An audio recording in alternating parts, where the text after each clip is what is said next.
there's no place like home for the holidays. And no matter how far away you roam, if you pine for the sunshine of a friendly gaze, for the holidays you can.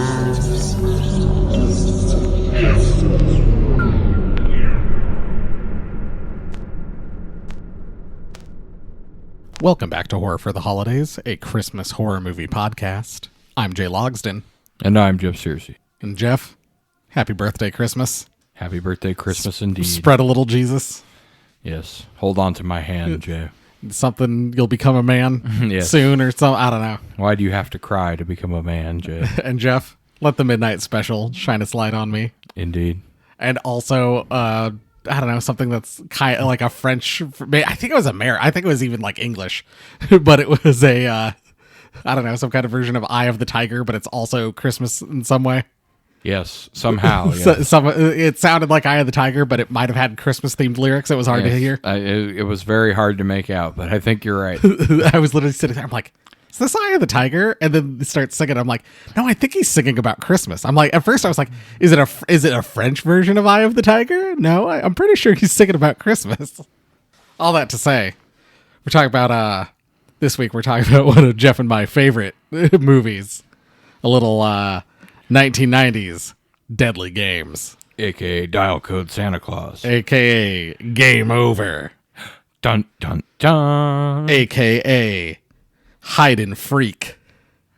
AKA 3615 Code Père Noël. Of course, yes. I think that's all of them. Okay, good. I I was wondering how long you're going to keep going with this. It could also be 3615 Code Santa Claus or something. But okay. Père Noël, Santa Claus, whatever. Anyway. Released January 17th, 1990. And might I say, potentially a more 90s movie doesn't exist.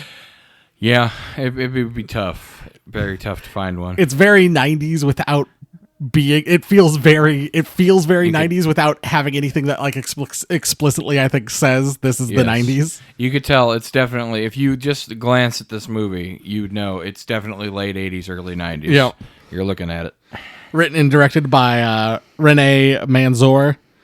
He was also the writer of Highlander, The Final Dimension, uncredited, and directed episodes of the Highlander TV show. Nice. Solid TV show. And I know how much you love Highlander. I do. I love Highlander. Especially the Kurgan. Yes. Mr. Kurgan. Yeah. God, I love Clancy Brown. He needs to be in more things. I forget it's better to... Mr. SpongeBob, I've got something to say. It's better to fade out than to burn out than to fade away. Indeed. Mr. Squidward. Indeed. Bridget Fossey plays Julie. We'll probably refer to her as Mom for most of our movie. Yeah, might as well. Luis DeCreux plays Pappy. We'll refer to him as Grandpa for most of the movie. We're doing Grandpa. Alan Lalane plays Thomas and is now a VFX producer with some big credits to his name. The Avatar movies, or at least one of the Avatar movies. Wow. Meg 2. I think there was even maybe a Marvel movie on the list. Wow. Way to really transition from being in maybe one of the greatest Killer Santa movies of all time to a pretty solid VFX career. His career's only going up. Yep. Patrick Florsheim plays Santa Claus. Dun, dun, dun. And then there's other people, but they're less important. No Also, because IMDb is like able to be edited by anyone who uses IMDb, as I'm sure you know and have found out. Yes, I do. The dog has 2 credits. One is this movie from 1990, and I clicked and I was like, well, that doesn't seem right. There's a movie that lists him in something that's like in the 2020s. And I'm like, that dog would be long dead by now. Mm-hmm. And then I clicked on it. No, I'm pretty sure there is a gay porn actor with the same name as the dog. But that got credited on the IMDb page. Why am I not surprised, Jay? to the dog and not to the porno actor. So that was pretty exciting. Rip JR. Hero dog. I don't know. Do we want to get the big controversy out of the way? I mean, we might as well. Renee Manzoor claims that Halloween ripped off this movie. Yeah. Hey, listener. Editor Jay here. I meant to say Home Alone. I don't know why I said Halloween, other than the spooktacular being on the brain. And if you were listening along, like, what does a movie that came out before this have to do with being sued over? I meant Home Alone. Sorry for any confusion that may have caused. Anyway, take it away, Jeff and Jay from the past. And, I mean, it kind of did. Yeah. Like, it's not beat for beat. It's not like like a shot for shot remake or anything like that. But kid left alone, home invader, Christmas time, mom rushes to get back and is constantly getting stopped by weird things. Yes. All right, I guess in this movie it's more just driving into a tree or whatever. It's very Home Alone, I will say. If not directly ripped off, I would say heavily inspired by. Yep. I don't think there's any grounds to like sue over this, which I think Renee Manzoor tried to do maybe. No, we'll see. It's not close enough for any kind of lawsuit or anything to go through. I mean, honestly, if you look at it, it's like I said, similar, but it's not beat for beat. It's not it's completely different concept. But I could totally see, watching this movie and then being like, hey, I bet I could make an Americanized version of this. Right. Of course, American audiences are too wimpy, Jay, for somebody to be trying to kill a kid. So he gets left home alone by accident. Yeah, they hate Halloween 3. American audiences. For some reason. I don't understand. And tons of kids die in that movie. Well, and it highlights one of America's chief villains, as I've said in the past, Jay. The Irish. Yeah. This highlights another chief villain, the French. Yes. Oh, God. According to Matt Dupay's book, Scary Little Christmas, a $3 million budget. And it is impressive what $3 million could get you in 1989, 1990. 3 million French dollars. Yeah. I don't know. What's that? Like a croque madame and a baguette? Say, I'm pretty sure one franc equals one baguette. Yes. Where to watch? Currently, not really many places. No, for whatever reason, even though it is popular within the horror community and it's had restorations and English translation subtitlings and everything, it does not seem to be very popular like on streaming or anything. It was on Shudder for a very, very long time. I was like, oh, that'll be easy. Just load up Shudder. And I went to go watch the movie on Shudder, and I'm looking around. I can't find it anywhere. And I was like, well, good thing I have a DVD copy from Vinegar Syndrome. So if you want to watch it, buy a DVD copy from Vinegar Syndrome. Yes, that's what I did as well. And I just want to call out John Hughes, if you're listening, we know what you did. We know you saw this movie. We know you did it. You saw it and you were like, oh, no one will care in America because it's French. I'll just rip it off. And sure, people love all the people in that movie. Daniel Stern. Yes. What, Joe Pesci? Yes. People love those guys. Baron, nobody look at the fact that it's a completely different plot, but whatever. But it's the same. It's a kid left at home and he does traps, Jay. He does traps. And his grandpa needs insulin. Oh, no, that's just this movie. His old diabetic grandpa. You see, this movie would be less scary if it was the same situation as Home Alone, because if Crazy Santa was trying to rob the house of something specific and then leave, that would be one thing. But he's playing some kind of sick weirdo game with this kid. Yep. And of course it's French, so there's got to be weird sexual undertones and everything too. Disgusting people over there. All right, Jeff, your personal experience. I mean, I know what your personal experience with this movie is, and I think listeners to Stocking Stuffers know. But yes, well, I mean, we've done this. This is one of the rare movies, Jay, that we've done on another show before our own. Yep, we did an episode of Totally Rad Christmas. Yes, talking about this amazing movie. Stocking Stuffer wise. 2 years ago at Christmas time, Jeff and I went and saw this at a local theater. We actually drug our disgusting old bodies out into public to watch this movie. People were offended just to see us in person. I had actually seen this. I'd watched this once on Shudder. I think it was peak pandemic time when there was no one at our job. That's a good time. And it was just kind of like So I think I was like, well, I should probably go into work at some point, and I put this on instead. And then I was like, all right, I guess I'll go in now. I don't think they have anything. And they didn't. It was like a Tuesday, had nothing to do. Typical. But loved it then. Loved it when we saw it in theaters. Loved it when we talked about it with Jerry D for Totally Rad Christmas. Loved it this time. I'm not gonna hide my love for this movie behind some kind of final rating. Rene Mansour, also fun fact, is the brother of a famous French pop star who did contribute music to the movie. Oh, was it the weird Christmas Eye of the Tiger song? It might have been, actually. He was, I mean, that would have been popular music at the time, so. Or maybe, or yeah, it also could have just been, like the regular music in the movie, like more like the atmospheric music. Could have been. All right, well, you ready to dive into the synopsis, Jeff? We better. All right. We start with a quote from Bruno Bettelheim about how all children love the magic of Christmas, except those that have been disappointed by Christmas. Dun, dun, dun. Something like that. It was written in French. I don't want to write all the words down. La France. We see a snow globe with the Eiffel Tower in it to let us know that this is France. Of course. And then the title card, Deadly Games. Or Doggo 3615 Père Noël or whatever. And then we see a garbage truck tire smash the snow globe. Classic. A bunch of kids are having a snowball fight in the middle of the street. And then we see a grown man walk up and he tries to get involved, but all the kids turn around and run away because a creepy grown man was getting involved in their snowball fight. You know what?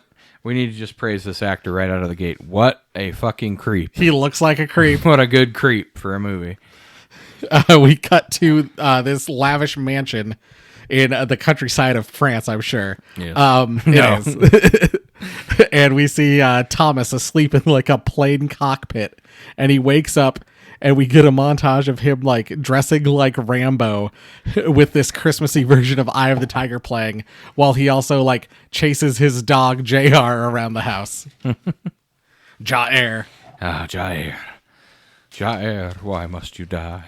Thomas has all sorts of toys, and he kind of has like free run of the whole castle to himself. His mom owns Princeps or something like that. Basically, think like if you're an American, like Macy's, got a big department store. She owns the entire department store. He jumps on his grandpa, who just stays sleeping in the bed that he's in, and then chases JR around the house and traps him in like a trap door, like in the hallway. Yes. Foreshadowing. Thomas is told to wake his grandpa up for breakfast by his mom, and we see him like handcuff his grandpa to like walk him downstairs. Also, we see that he's some kind of like computer whiz who has kind of control of all the electronics in the house and all these cameras and whatnot. He's a hacker, Jay. Like I said, he pretends to arrest his grandpa, and we learn that his grandpa is diabetic and near blind. Yes. They all eat breakfast, and Thomas's mom leaves to run Princeps. And yeah, that's kind of what she gets up to for most of the movie. Yes. Is either going to work, being at work, or coming home from work. Yes. And when she's home, she talks about how she has to go back to work. At work, Julie tells her employees that they need to hire more Santas for the store. We need more Santas. We don't have enough Santas. Get me pictures of Santa Claus. Back at home, Thomas's friend Pilu stops by, and Thomas uses some kind of like a rudimentary form of the internet. Think like War Games, if you've seen that. Yes. To talk with someone who's claiming to be Santa Claus. And when the person asks him, like, where do you live or something like that, Thomas says, you should already know, but you can get my list of presents from my mom. She runs Printemps, the department store. And then we see the person on the other end of the line was the grown man from the snowball fight. Dun, dun, dun. That man goes to Printemps and applies to be one of the Santa Clauses that we need for the store. Yeah, we need him. Back at the house, Thomas works on his mom's old car and gets it running, and Grandpa lets Thomas then drive around the yard. Why not, Jay? Why not?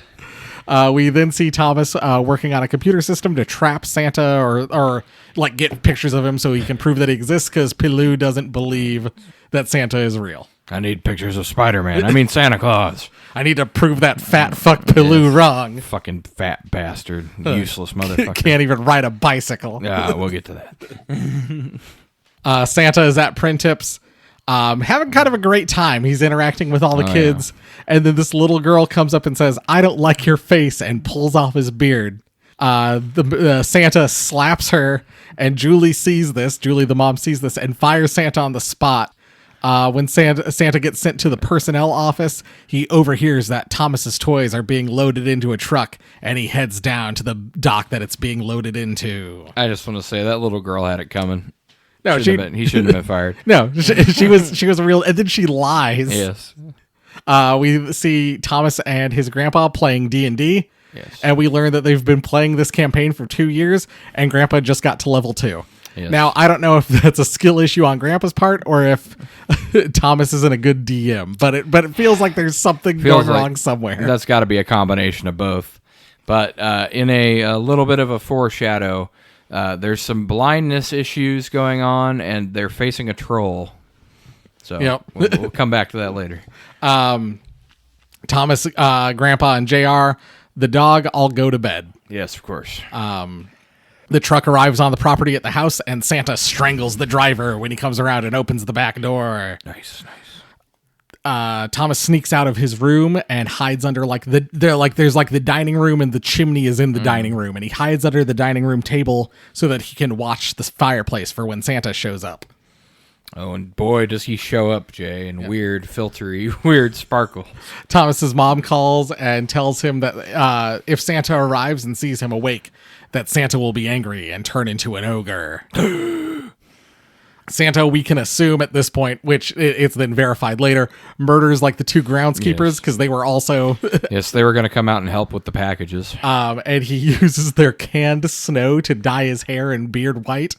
And then he sits in their house and waits until close to midnight. What a freak.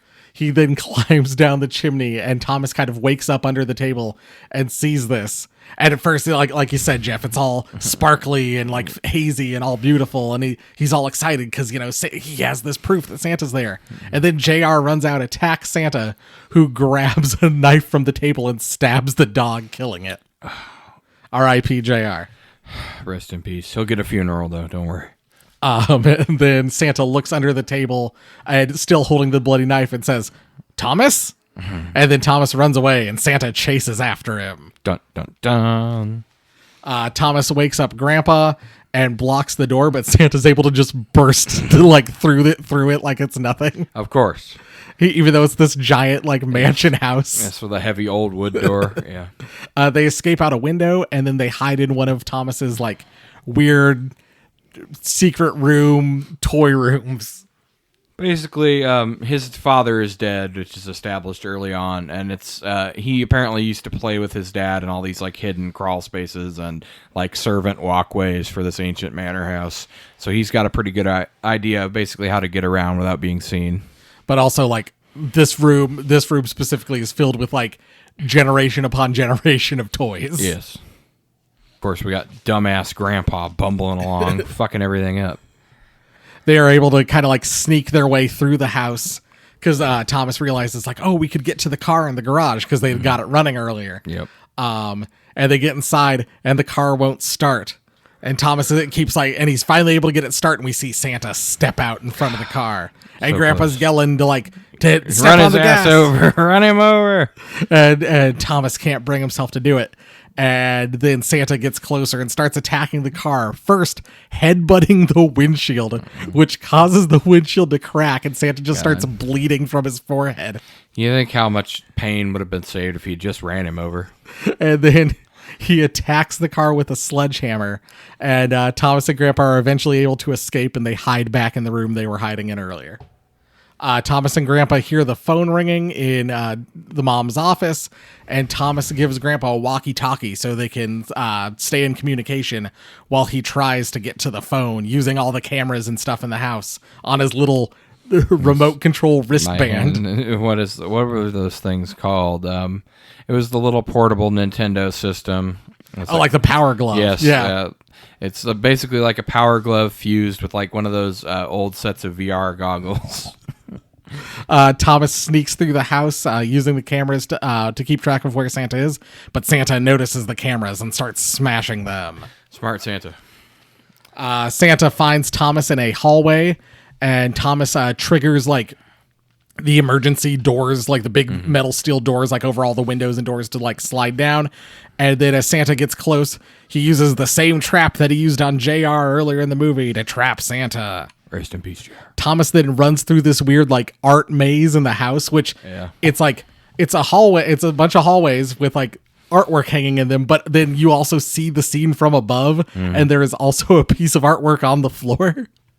Thomas gets through it, gets up to Julie's office, opens the door, runs to the phone just for Santa to have beaten him there. Santa had to climb out of the trap door, figure out his way through the maze faster than Thomas. Yes. This is the one part of the movie where I'm like, how the hell did that even happen? And he picks up the phone and he goes, "Do you want me to dial it for you, Thomas?" Thomas then Thomas is cornered by Santa, and he gets backed into a window where Thomas escapes out on the window onto the roof, and we see him kind of climbing, and then we get this aerial shot of the roof, but it's actually, I believe, a model. And then we cut back to like Thomas standing on the roof, and he screams for his mom. Julie and her boyfriend Roland's car tries using the car phone, but no one answers at the house, so she continues to try to speed home. Like I said, it will either be going to work, being at work, or coming home from work for most of the time for Julie. Yes, and unfortunately for her, she did not run into John Candy. From the roof, Thomas sees the groundskeeper's house, but that no one is inside. Dun, dun, dun. And that's important because he knows there's a stash of insulin out there. Yep. Thomas is able to sneak inside like an attic room where there is like this master computer, and he messages Roland at first, who doesn't see the message at all, and then he messages Pilou, who sees it and decides to come help. Oh God, just tell somebody. Sorry, help. Yeah, tell somebody, you fat bastard. Santa finds the secret toy room and stalks his way towards Grandpa, but Thomas is able to rescue Grandpa at the last second. Nice. They hide, but Santa can hear them. They're hiding in the sauna, but when he gets inside, he sees that it's just the walkie-talkie. Tricked. And Thomas rolls out from like a rolled up carpet. Of course. And traps Santa inside the sauna and then turns the heat all the way up. Yeah. Thomas and Grandpa go to escape, but Thomas had turned all the security doors on, and the arm pad is now broken, so he can't open them. Oh, no. So he's going to have to like emergency open them because he has access to welding gear. Gotta hit the emergency override. What's that? I weld it. Julie calls Roland from the car phone, and Roland says he'll call the cops. Now, if this were a modern movie, Roland would be in on it, right? Like, 100%. Yeah. My modern sensibilities were like, oh, he's 100. Like the first time I watched this, I'm like, he's 100% in on it. But I'm like, oh no, this is a 90s movie. They're playing it very straight. Yes, he's actually just genuinely helpful. But yeah, no, you're right. If this came out like tomorrow, it would be him. Somehow he was in a plot with the crazy Santa. He was like, once she dies, I'll be able to take her spot. Yep. You know, she can't resist rushing home to save her son, and then you can kill them both. And maybe like the crazy Santa's like his deranged brother. Yeah, something. Anyway, it's a good thing this isn't a modern movie. Yes. Roland then sees the computer message this time and calls the cops. Pilou arrives on his bike as Thomas says he is going to get help, and Grandpa needs to hide. But also, Santa has escaped from the sauna, and when Thomas gets the security doors open and runs downstairs, Santa trips him and stabs him in the side just as Pilou walks through the front door. Nice. Santa sees this and chases after Pilou, who's on his bike, falls off it, I think at least twice. God, you know what? You give fat kids a bad name, you bastard. And he's like, I get that he's a child on a bike. a kid on a bike could probably move faster than a grown adult running through snow. Possibly. You'd think. No, he barely stays ahead of him. We mean like within an inch of being grabbed. Like Santa's literally got his hand outstretched, and if it wasn't for like a car that like speeds by right at that second. And bear in mind that the entire thrust of their earlier conversation, Thomas and his conversation, is that, Thomas is a dreamer, idiot, or whatever. Pelou is, a realist, a pragmatist. He doesn't believe in Santa Claus because that's dumb.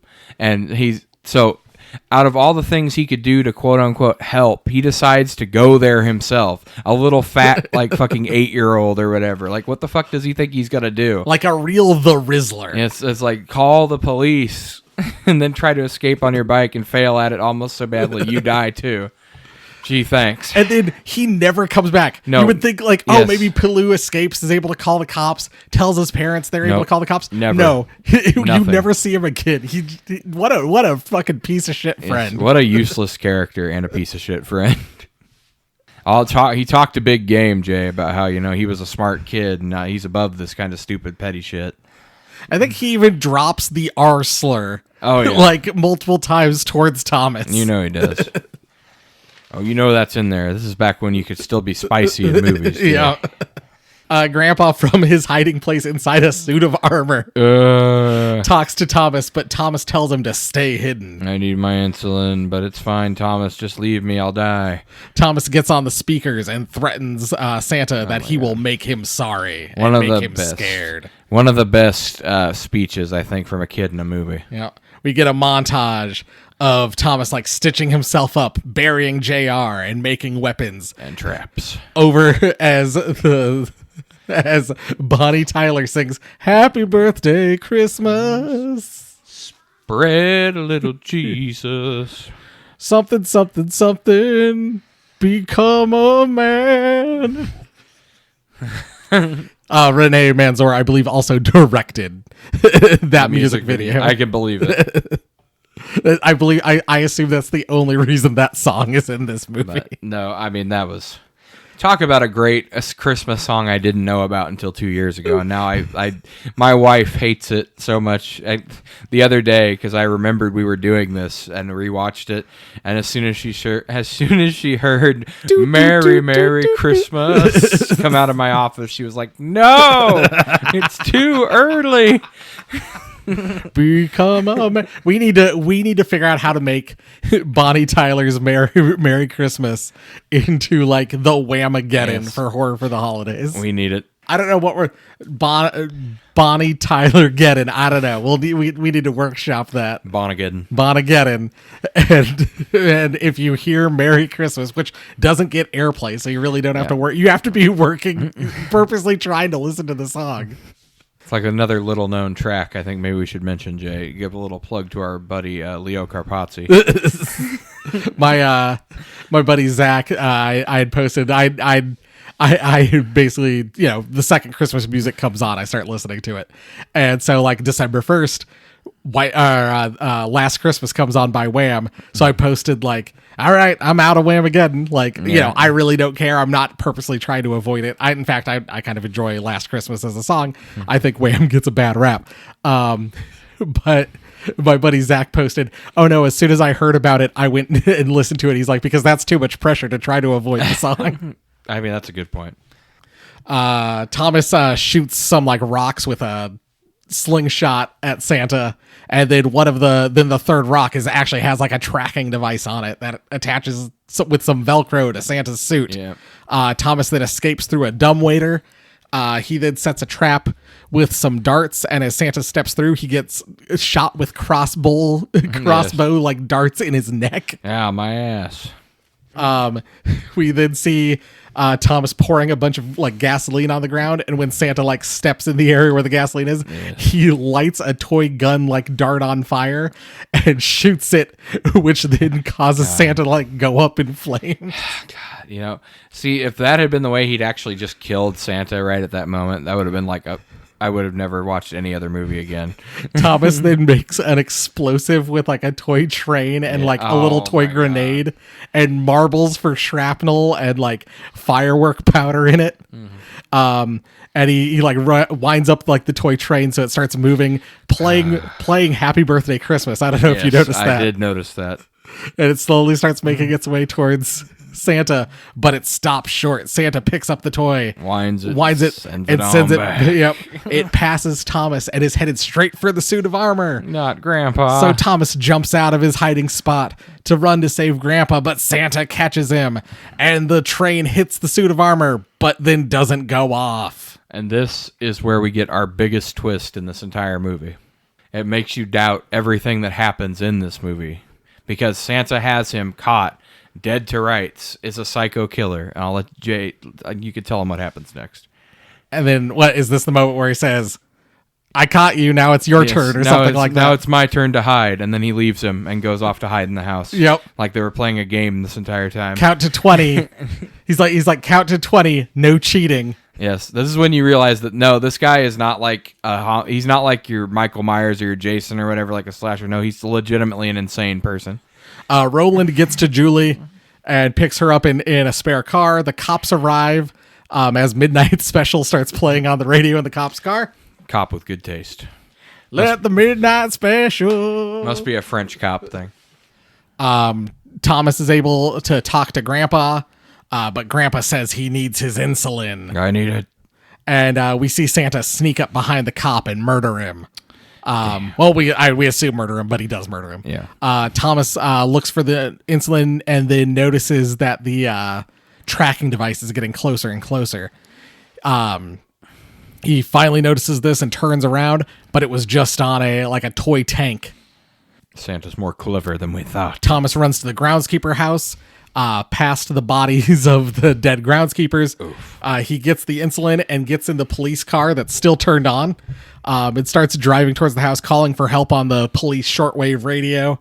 And then Santa pops out of the back seat and says, "You're cheating," which startles Thomas, who crashes into a tree. Oof.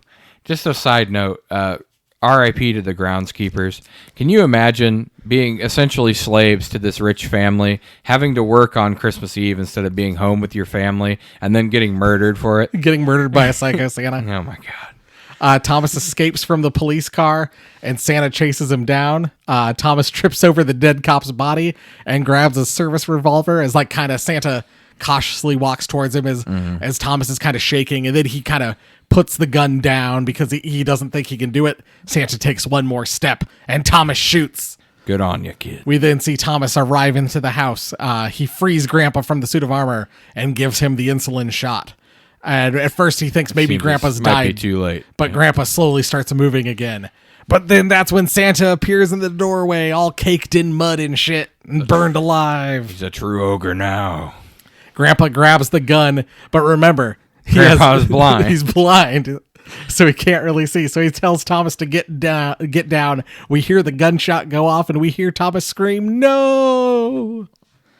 We hear a bunch of stuff from earlier in the movie talking about how Santa is an ogre if he sees a kid awake, and how whether Santa's real or not, and other shit like that. As Julie and Roland walk in, and they see Thomas shaking, standing over Santa's dead body. Dun, dun, dun. Julie picks up her son, and she's like, "It's okay, Thomas, it's over." And Thomas is like, "It's my fault that Santa's dead." I just wanted to see Santa. And he cries, and then the camera slowly pans over Santa's dead body to the chimney as Bonnie Tyler once again sings "Happy Birthday, Merry, Christmas." Merry Christmas. End of movie. Credits roll. God, what a movie. What an ending, too. So very rarely do horror movies stick the ending without some kind of "oh, look, the killer's still alive" thing. Nope, just ends on the perfect note. Yep. This kid is psychologically broken and traumatized for the rest of his life. Santa's dead. Grandpa's still diabetic and blind. And I think one thing I skipped over, Julie says a thing about wanting to keep the Christmas spirit alive in Thomas's heart. Thomas didn't know that Santa wasn't real till he was 11 or something like that. So I'm gonna make sure that Thomas makes it. So we learned Thomas is 10. She's like, I'm gonna make sure Thomas is gets to 11 before I tell him that Santa's not real. Yeah. And instead of just being Santa's not real, she now has to deal with her traumatized son. Who I mean, how do you even get over something like that, especially at that? Because if he'd been younger, he would have forgot about it probably. or if he had been older, he would have been better equipped to handle it. But he's like at the exact worst age for something like this to happen. And she blatantly like encourages it because she also like pushes him to, because Thomas is like, oh, Pilou doesn't think Santa's real. And she's like, essentially, she's like, Pilou's a piece of shit. Exactly, He's a terrible child. It's like, yeah, well, Pilou's a fat piece of shit. So Santa doesn't visit bad kids like Pilou. He only visits good kids. He doesn't visit poor kids. They can't afford to bring an entire van full of presents.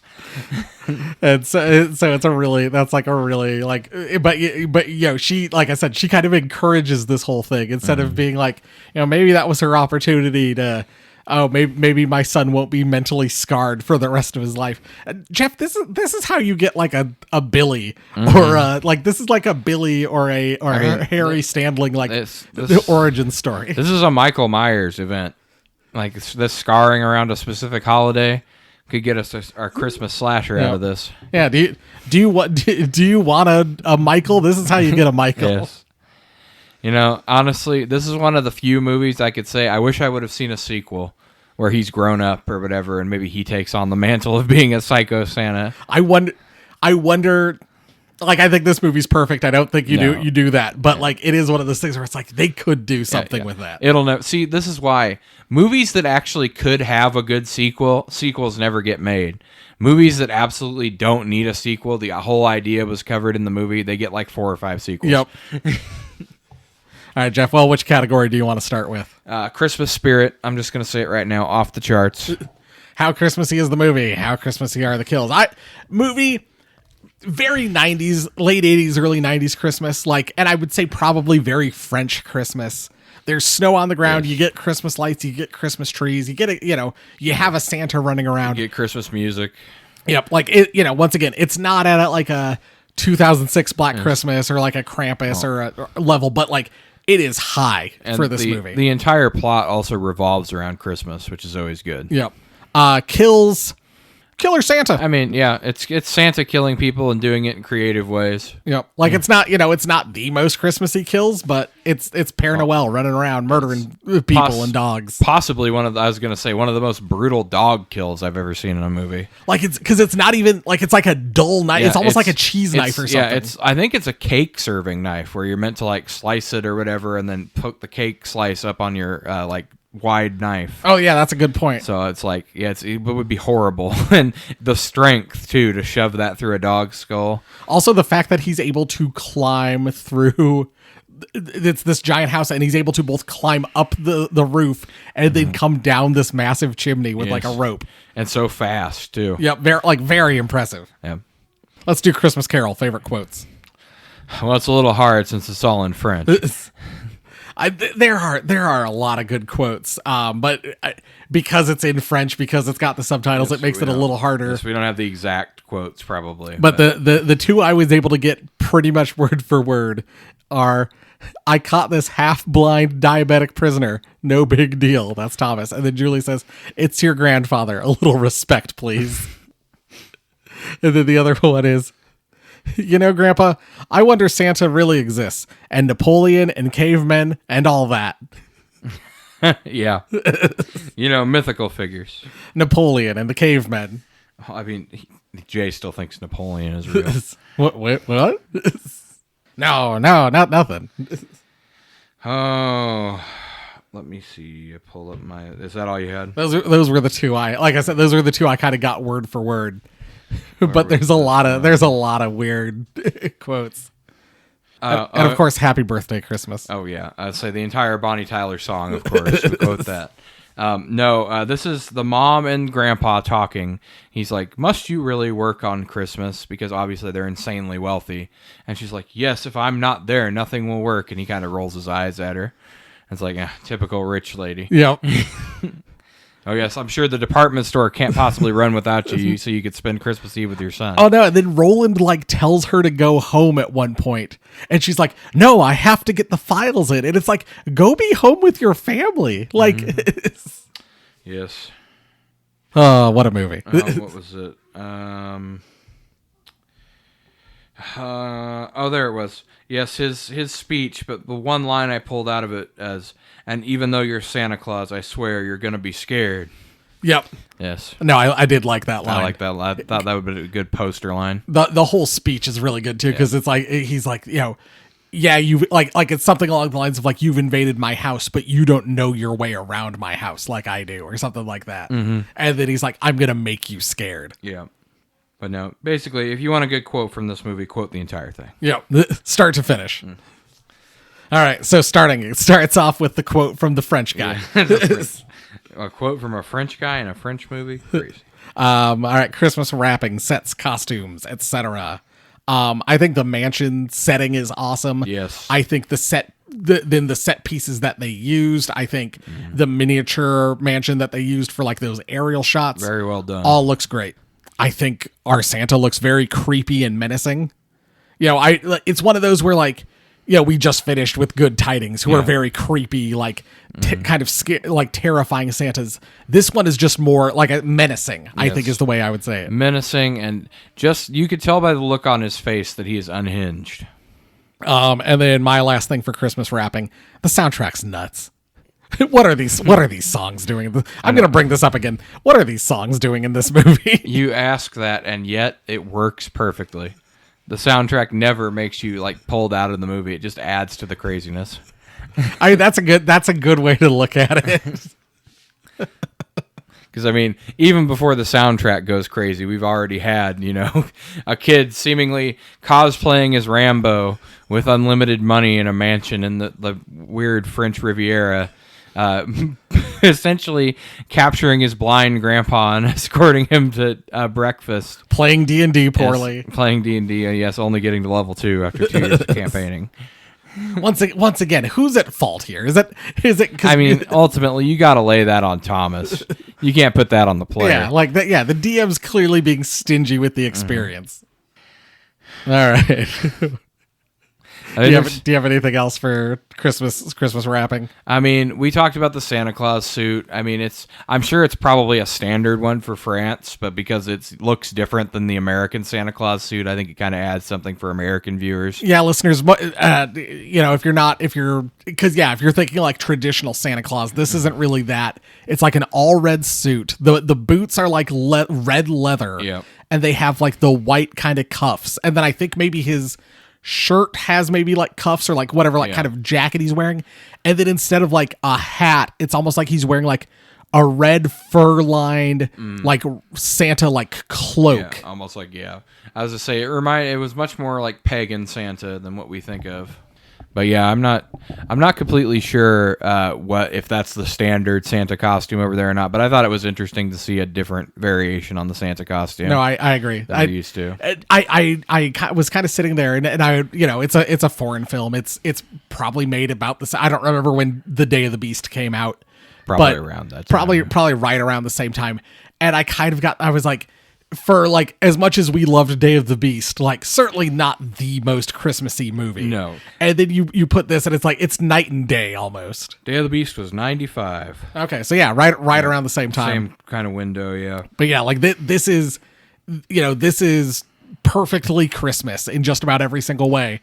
And then Day of the Beast like has a handful of things that are like, yes, that's Christmas adjacent. Yes, what really saved Day of the Beast was that huge Christmas parade. Yep. Because if it didn't have that, it would have been pretty low on Christmas. No, that's the exact scene I was thinking of. But you think more. Yeah, this Santa would fit more in like at that Christmas parade with the three wise men and stuff like that. But yeah, I mean, he talked about the house. I thought it was cool to see. The police car was interesting interior. I guess that's probably standard for France, but I was like, this looks like a very luxurious police car. Also, there's no like barrier separating the back seat from the front seat. I thought that was also really weird. Like, so you just put the criminal in the back seat and just like, all right, you stay back there now. Yep. They're the French. Like, what are they arresting people for? Like stealing pies off windowsills. I was gonna say like eating too much cheese, drinking too much wine. Like they don't have to worry about much. I'm guessing it's probably a lot of wine related crimes. Oh, you said this was a Chateau Saint Michel 1861, and it is in fact a Chateau Saint Michel 1864. Oh, it rests this man. And of course, Thomas's costume, awesome. Yep. Especially when he gears up later in the movie. Oh man, yeah. It's this kid with this great mullet, like late 80s, early 90s mullet, and then just like dressed full Rambo gear. Yes. Oh man.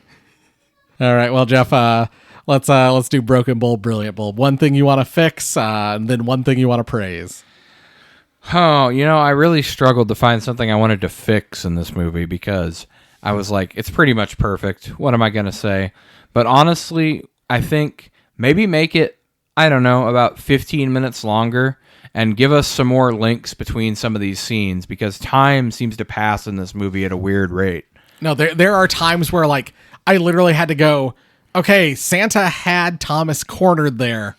What happened? And I had to rewind the movie multiple times to like figure out what happened, like how Thomas got away. So this is one of the rare examples of a movie I think where it was almost too tight in the runtime. I think it could have dealt at least like maybe 10 more minutes of like connecting scenes to some of these things to kind of show what's going on. Maybe show Santa getting around the house quickly in at least one scene so you can kind of explain why he's doing that, like especially when he beats him to the phone in his mom's office. Yeah, after and then shortly after Thomas gives this big speech about how I know this house better than you, but clearly didn't in this one important moment. Yes, it's like, well, obviously Santa must know it pretty well too because he was able to head you off to a place you were trying to get to. Oh man, my broken bulb, and I'm like I said, I'm gonna bring it up again.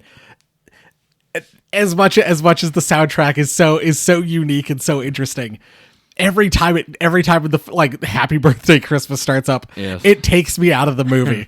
like it's funny. It's such a funny thing to just have in the middle of this like very serious moment. Yes. And I guess, and maybe if the song was in French, it wouldn't impact me the same way. But it's the fact that it's this English language song. I almost wonder if it works the same way that, because like we hear foreign music in foreign languages we don't speak, and we're like, oh, that's a cool moving song, but we don't even know what it's saying. It could be Happy Birthday Christmas. True, for you're all right. we know.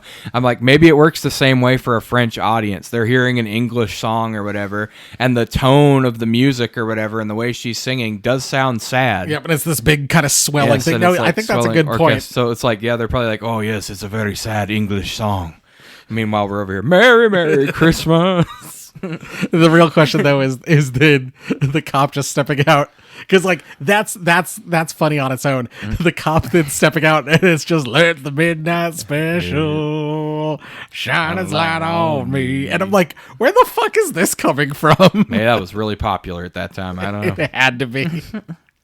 We wasted our entire sound budget on this Bonnie Tyler song and 30 seconds of Midnight Special. We spent $2 of the $3 million on the soundtrack.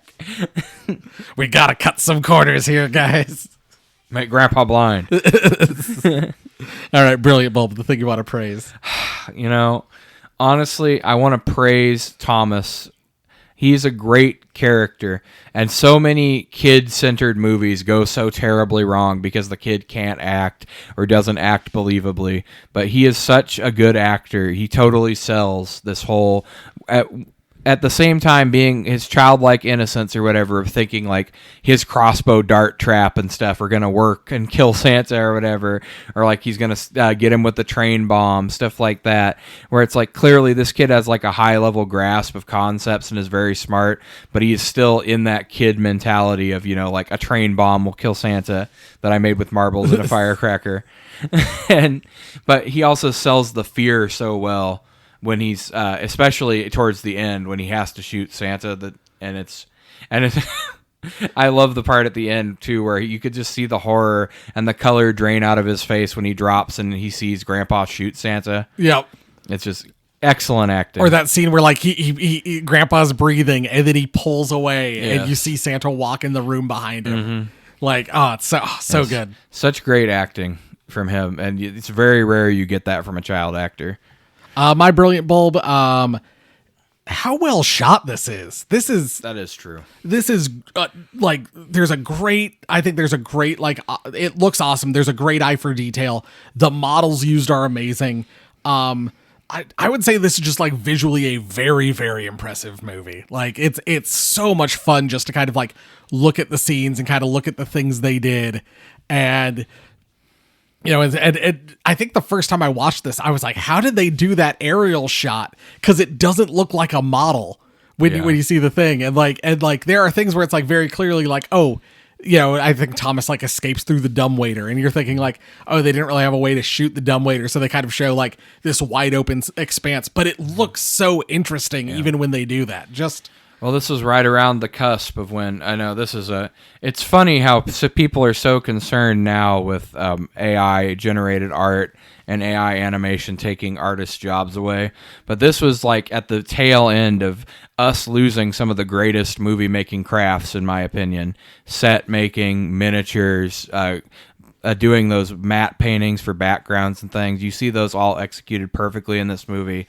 All the practical effects that are used in this, and all that goes away. And we get VFX. Yes, we're T- in this movie about 3 years away from Jurassic Park and the CGI revolution. Yep. No, it truly just such an impressive like movie making, impressive. You know, this is kind of everything that like. When I watch like an Argento movie, I kind of get the same feel. Like just such a great eye. No, definitely a great director. All right, well, listeners, you know where this is going, but every episode of Horror for the Holidays, we rate our movie one of three categories. Is it seasonally scary? Is it you'll be sorry? Or is it ho ho ho hilarious? Jeff. Well, I love the movie, Jay, but it's going to have to be You Will Be Sorry because it's French. Didn't see that one coming. It's seasonally scary. It's great.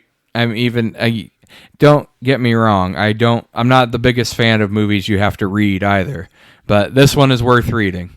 I'll say that. It's got, like we talked about, great cinematography, great plot, great acting, one of the most legitimately creepy Santas that we've had. I mean, there's been scary Santas, but not, I would say no Santa is as creepy as this Santa yet in any of the movies we've seen. And sells being genuinely like an unhinged psychopath as well as this Santa does. I think that's very valid. For me, this is the best kind of ho ho ho hilarious. I don't know that Renee Manzor would be happy to hear me say that. I don't think he was trying to make a funny movie, but for me, while this movie is scary and everything you said, it's a creepy Santa. It's kind of a deranged, almost like weird subject matter because it's clearly like Santa has some mental problems. Weirdly brutal at times too. But like the movie's just so funny. Like, once again, Bonnie Tyler just comes in, frickin' Pilou almost, gets caught riding away on his bike. Just so many things where it's like, I don't know that this is supposed to be funny. And I think, and I do think there are things that are genuinely scary, but for me, it's just like, this is just such a fun, good time. Watch a movie with a bunch of friends and like, you can kind of laugh at the absurdity of the whole situation while still be almost kind of a reverse of like Return of the Living Dead, even though I think I also gave that one maybe a ho hilarious. But it's like that movie's so funny, like up front and like kind of in your face, where this one it's more just like watch this movie, like kind of hang out, go see that. We saw this in a packed theater and people were just laughing at all the funny absurd moments, and it's just so perfect. Like it's truly just. It is perfect just the way it is. Even though I think the song thing, whatever, like that still adds to the movie. That still makes it funny. Like it's just a perfect film. That's the crazy thing about this movie. And every once in a while you get a movie like this. Even elements come together and work in the context of the movie that on their face should not work. Like having Bonnie Tyler break into a random song in the middle of a movie about a killer Santa Claus stalking a boy through a house trying to kill him should not work. Having a child be Rambo in his giant mansion, like, I don't know, kind of sounds dumb and silly. We got, later in the 90s, we got movies like that. Blank Check, Richie Rich. Mm-hmm. This is better than either of those. Having a blind diabetic grandpa wander through the house for the entire movie. Choices like that. It's just like on there. If you read a script of this movie, you would probably be like, no, I'm not greenlighting No, this sounds stupid. But you watch the movie and you're like, no, it all works. It's all great just the way it is. Yes. The way Thomas is just a dick to his grandpa for 90% of the movie. Like, this movie, I think, is the perfect example of more than the sum of its parts. I think that's a perfect way to put it. I've said perfect a lot, but this movie deserves it. I was going to say, if you're going to talk about perfect movies, this has got to be up there. If we're talking Christmas horror. But Jeff, did you stop to think that maybe we're wrong? It was hard. It was hard for me to find negative reviews. Oh, it was not hard for me to find them, Jay. So I'll have some stuff to share. But I found a couple. Of course, I lurk in corners of the internet where Jay dare not tread.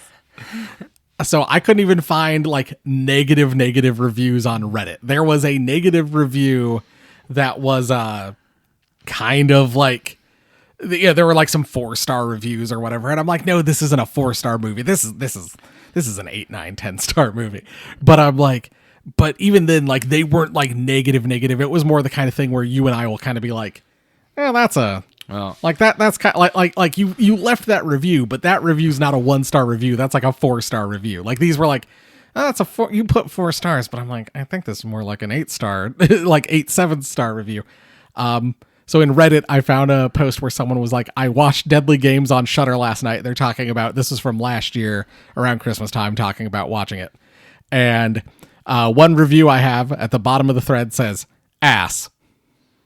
nice. So there you go. There's a negative review I found, if you want to read one. And then I have one other from the same thread. All right, well, this one was on PureFlix, because, you know, I go to places, like I said, Jay wouldn't dare to tread. Jeff, is that some kind of like the exact time stamp of like a naked woman on screen?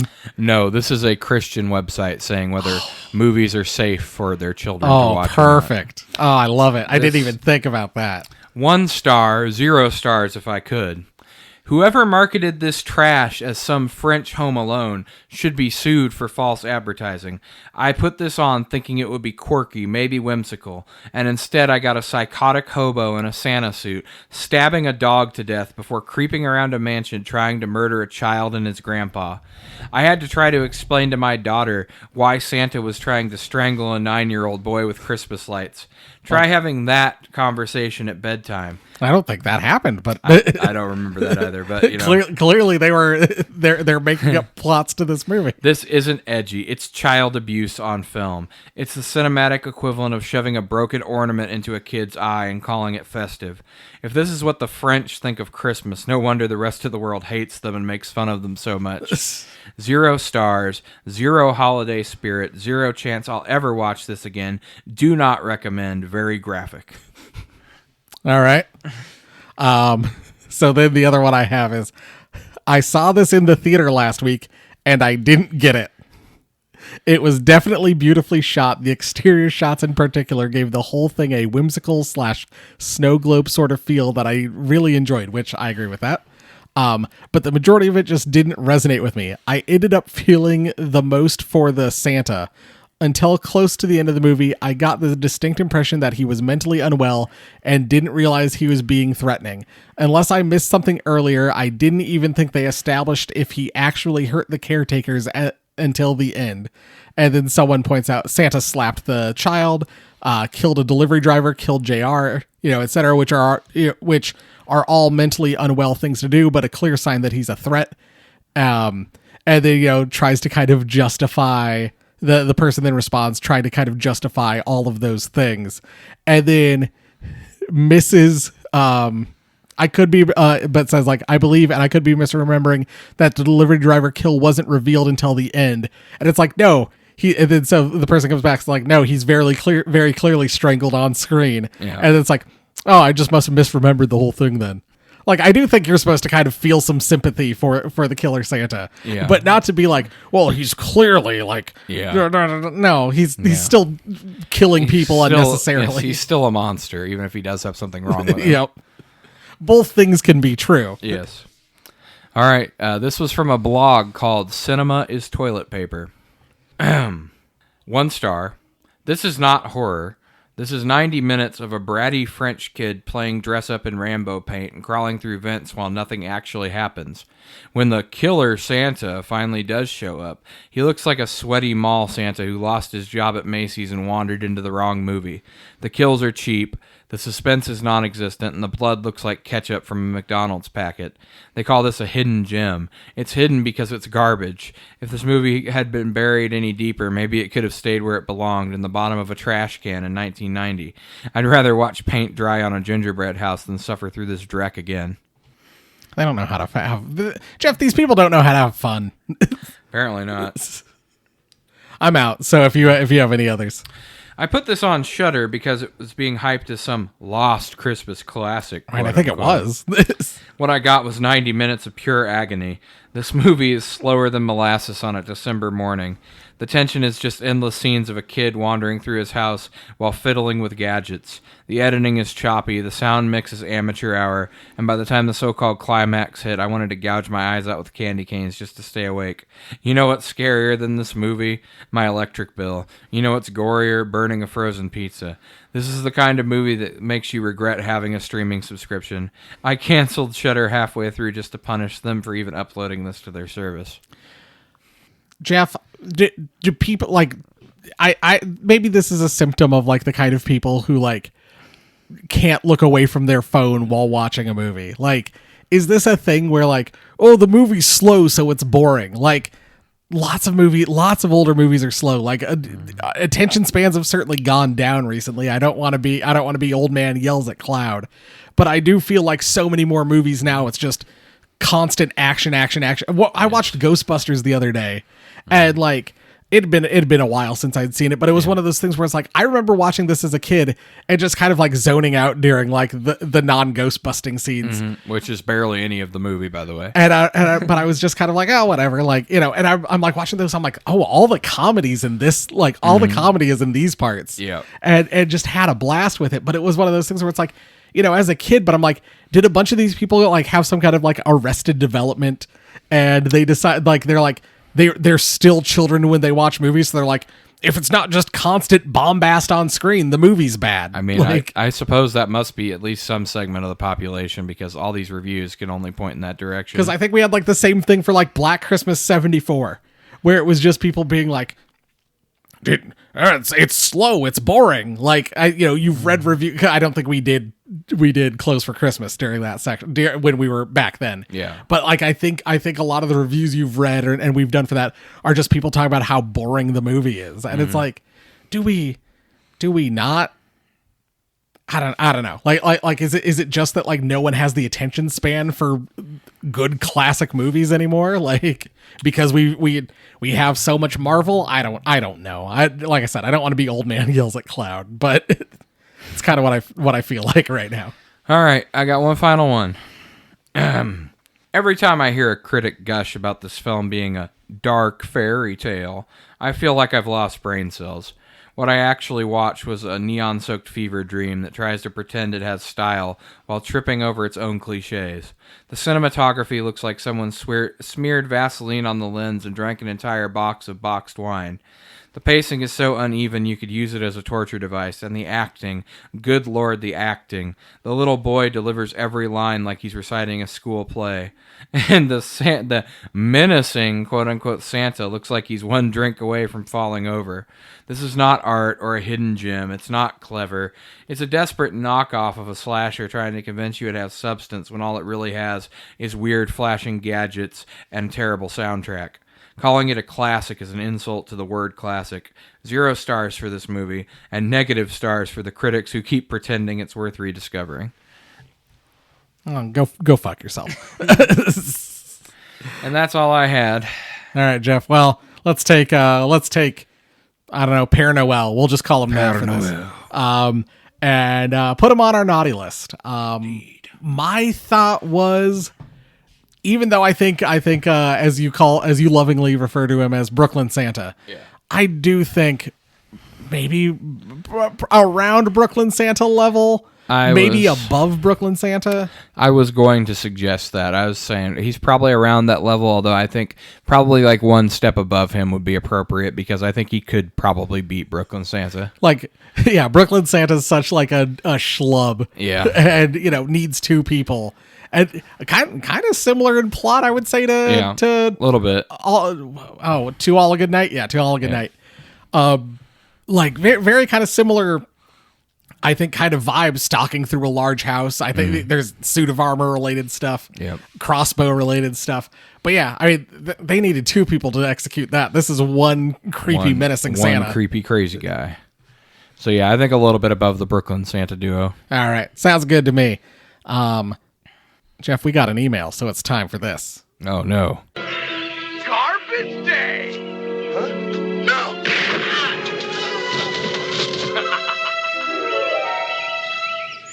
Email titled, Jeff, this email comes from our number one fan. If you want to get in touch and kick Spencer off his throne, horrorfortheholidays@gmail.com. Good luck.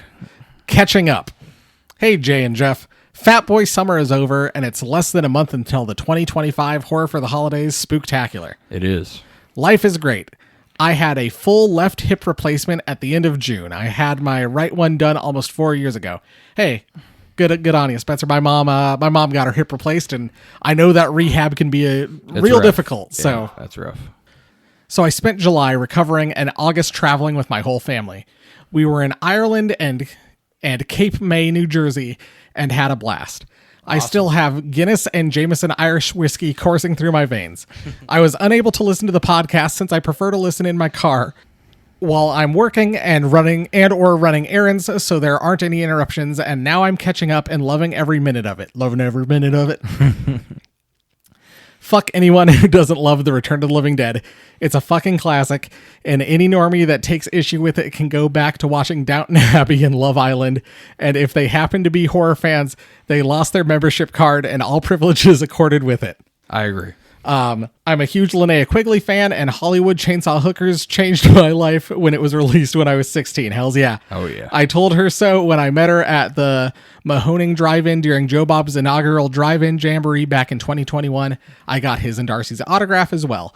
And I could name 20 other movies that were better because she was in them. Hey, I get you. I get it. Yeah. I agree. So anyone who says different, I will rate a 1 out of a 1, but a 0 if I could. I'm currently rereading The Hobbit and The Lord of the Rings for the 5th time, and Jeff is 100% correct in his summation and defense against the Song of Ice and Fire crowd. I read these books, and they bend the knee to Lord of the Rings. Well, there are a ton of movies hitting Shudder over the next 2 months for Halloween, including Dangerous Animals this Friday, which I can't wait for. I've not seen it. Dangerous Animals looks awesome. I do want to see that. That plus the Silent Night, Deadly Night remake coming out in December means that these are halcyon days for us horror fans. Carry on, you guys, and for the love of God, get Simon Phillips to join you for an episode. That would be fucking epic. If only. I don't know, Spencer, I'm right here. He's already been here several times. I mean, he's always with us in spirit, certainly. Your number one fan, Spencer. Indeed, our number one fan, and some would say our only fan. Yep, our only fans. Wait, that's something different. No, not that again. No, we do have other fans, and we appreciate all of them. But Yes, thank we do. you for the nice email, Spencer. And because it's garbage day, it's going straight in the trash can. Because that's why it's garbage day. Also, it's time to shove crap in our mouths. Because the rules don't apply, and I do what I want. Oh boy. But yes, thank you, Spencer. Good to hear you're recovering well. Glad you had a fun trip with your family. Oh yeah, if people want to see, Spencer sent a couple pictures. One was the Horror for the Holidays card or logo in front of like the Blarney Castle. Nice. So said he was looking for leprechauns, trying to get back his gold back. Getting ready for next St. Patrick's Day, huh? And then also sent one from wherever the Iowa State K-State game was in Ireland, with the Iowa State logo in the background. Nice. But then also in Ireland. I thought that was really good. It was like 3 levels of Inception because Jeff, literally lives minutes from Iowa State. Yes, I do. And Iowa State won that game. It's both a blessing and a curse. Anyway, Joe Bob Cooler. The Joe Bob Cooler. Oh boy. How did I know? I saw those the other day in the store, and I'm like, that's good J-Logs tonight if I've ever seen one. Jeff, we got things that are other things, and then one additional thing. Oh, okay. We've got Reese's flavored Oreos, Oh, yes, of course, of course. and we've got Oreo flavored Reese's, Good God. You've gone mad. and we've got marshmallow flavored Butterfinger. I just dropped yours. Like, we got marshmallow flavored Butterfingers, and we got Butterfinger flavored. No, we don't. That would have been... We got ice cream sundae flavored root beer, Of course, of course. and we've also got Maverick exclusive Honey Dew Mountain Dew. Oh, no. Fucking Maverick. Fucking Maverick. Killed Come and Go. Yeah. Speaking of which, Kraus Group headquarters, or like Come and Go headquarters, was downtown. And Kraus also owns the soccer team Parma, which is located in Italy. Oh.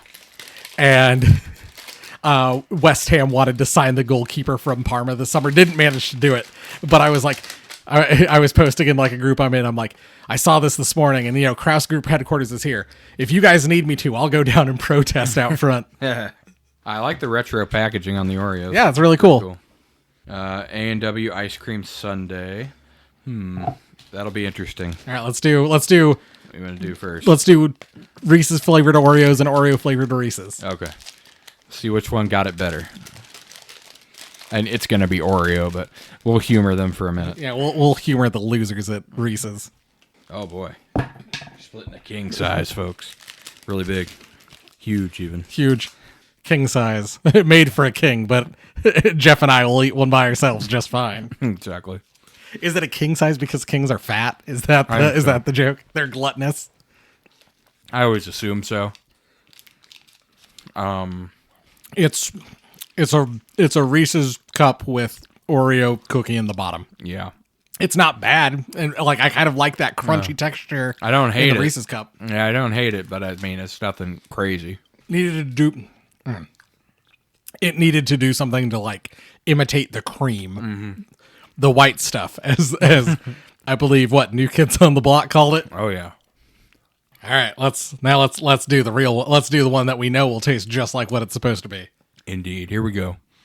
Peanut butter Oreo filled with Reese's peanut butter. Jeff, I'm gonna say it.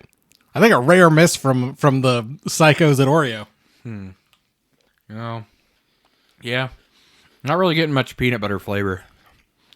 I don't know if that's Oreo's fault or if that's Reese's fault, but because their products have kind of been going downhill the last few years. Reese's, yeah. Yeah. No, I would say the Reese's flavored Oreo, even though neither of them I think taste like the other thing, I would say the Reese's flavored Oreo is way better. I don't know about you, my cookie almost tasted like it was burnt. Kind of. They got a bad batch. I don't know. I don't know, but yeah, this is unimpressive, and I'm disappointed in the Oreo company. Nabisco. Yeah. I'm sad. I'm really not impressed with either one. Well, like gun to my head, I think I would get Probably the do peanut Reese's butter Oreo cup, again. instead. But yeah, I honestly, I probably wouldn't get either. Or no, the Oreo Reese's. What? Yeah. God damn it, this is also confusing. The Reese's cup that has Oreo stuff in it. Mm-hmm. All right.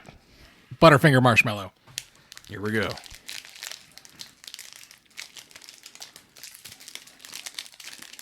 So is it marshmallow instead of chocolate?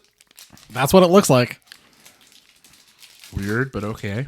I'll allow it. Listeners, I'm sorry if you can hear Cassie barking up a storm somewhere. It just tastes like a Butterfinger. Getting like a tiny bit of marshmallow. I certainly wouldn't call that flavor I don't know what I would call that. I don't think I would call whatever it is marshmallow flavored. No. It's almost like somebody took like a hint of that artificial marshmallow flavor from like the S'mores Pop-Tart and put it in white chocolate. It's just not. But I mean, it tastes like peanut butter, like a Butterfinger does. All right, well, let's try this ice cream sundae A&W. You would think like, oh, ice cream and A&W, it'll taste like Should go together like a should float, be like a root beer float or something. Let's give it a try. Instantly, it smells like chocolate. I don't like that. No, honestly, I don't hate it. I don't like that chocolate taste. That's not for me. It's very Yoo-hoo. Are you a Yoo-hoo guy? I do like Yoo-hoo. I don't, whatever that is, I don't like that. It reminds me, last year, Liquid Death did I think I mentioned this. They did the hot fudge sundae flavored Liquid Death. Yeah. I wasn't a fan of that either.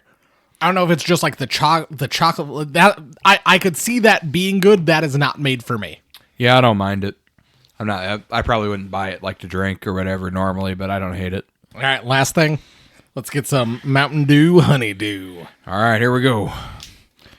Honey, don't. That's going to be my review if it's bad. So stay tuned if that's what I'm going to say. Smells good. Smells fresh.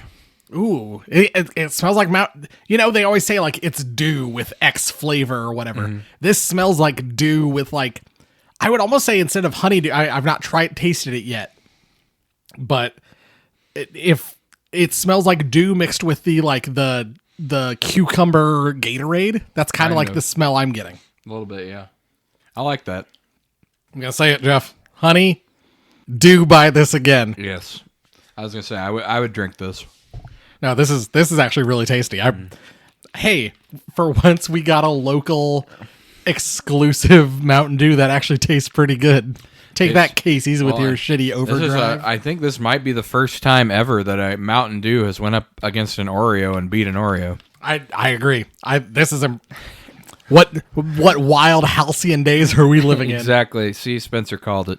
We're living in revolutionary times. It's Unprecedented. unprecedented. Dogs and cats living together. Utter chaos. All right. Probably bottom. I think I would do the Butterfingers. Honestly, I would probably, if we're ranking all the items, I'd probably put the ice cream sundae A&W at the bottom. Okay. Oh yeah. No, I might put that at the bottom too. Yeah. And then I think I would do the Reese's flavored Oreos. Yep. And then I'd probably do the Butterfinger because I mean it's not what it says, but it's not bad. It's a Butterfinger. Yep. And then the Butterfinger, and then the Oreo flavored Reese's. Yes, I would say that's probably accurate for me too. But yeah, I might keep sipping on this honeydew. Yeah, I think the Mountain Dew Honeydew's got the top spot for me for sure. And also the if you notice, the O in honeydew has a little dissected honeydew with the little seeds and stuff. Yes, I'm liking that they're adding in those little Easter eggs to the logos for the flavors. And then I don't know, it looks like a barrel going over Niagara Falls or something on the logo. Yep. I don't know what that has to do with honeydew, but sure, why not? I don't know. Was it from their moonshining days back when Mountain Dew was a mixer for moonshine? Could be. Pew pew. Dew shine. Pew pew pew. You know what I miss? Back when Fairway had their store brand Mountain Dew that was called Hillbilly Holler. Oh man. Don't think I ever got to participate in those great days. So you never indulged in the Hillbilly Holler? What's Hy-Vee's? Hee haw. Yes, hee haw. Yeah. Hee haw is inferior to Mountain Dew. I'm not a hee haw fan. All right. Well, I don't know, fairly successful garbage day. Got an email read. Successful. We got an email from our number one fan, Spencer. Thank you again for that. A rare Mountain Dew win lately. I've been a lot of sad dews lately, but this one actually pulled it out. I read the dews today. Oh boy. I don't know. Like we said, crazy days, miss from Oreo, win from Dew. Yep. Yes, you never know what you're going to get. And of course, we're barreling towards the spooktacular at an alarming rate.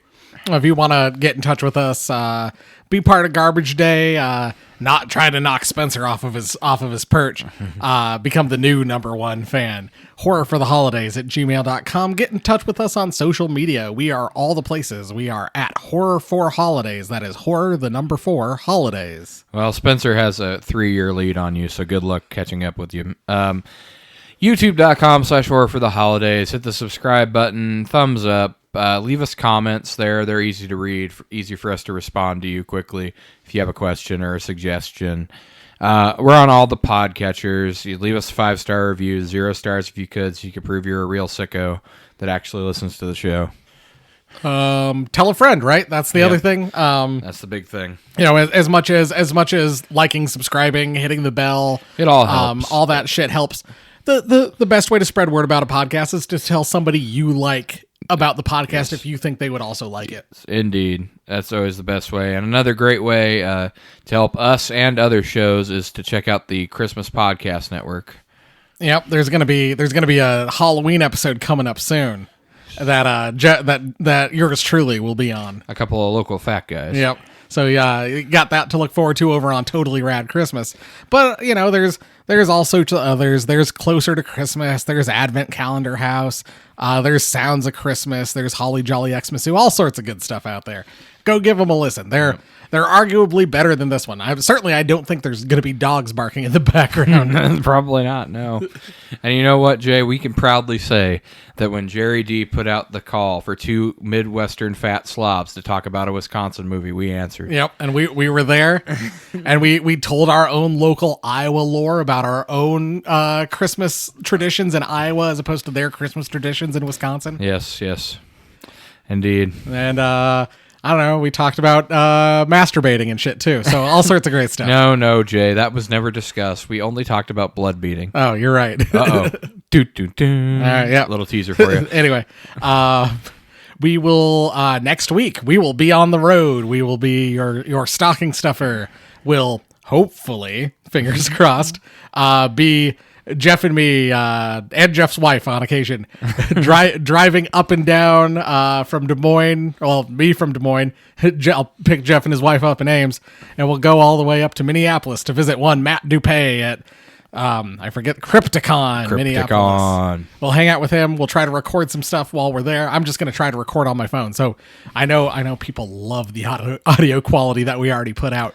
It's going to be even worse. You know, I'm going to look into maybe finding us, if they're not super expensive, we could get some lav mics we could clip to our shirts that will record to your phone. Okay. I think that might work. All right. Yeah, we'll take a look into that. And then we will take a week off after that. Because we got to get ready for Spooktacular. We got to get ready for the Spooktacular and the first movie, the Spooktacular. I'm going to reveal it here. Everyone already knows. I think it's going to be What Happens Next Will Scare You. WNUF 1.5. Dun, dun, dun. And then the year after it'll be Trick or Treat with Reed Richmond. But anyway, What Happens Next Will Scare You. God, he can see so far into the future. And then, I don't know, we'll go from there. I'll add that, Halloween 4, Terrifier 2. All the stuff. We're doing all the sequels. We got sequels for Pumpkinhead 3, and then we've still got to find a fifth other movie. Oh, Jay, I'll talk about it off air so as not to spoil it. But I right. think I may have found the perfect thing. All right, sounds good. So, listeners, all that to look forward to. But like I said, next week, Jeff and I are going to be experimenting with recording live while on the road. So we'll see what happens. Indeed. Thanks for listening. Goodbye. Goodbye.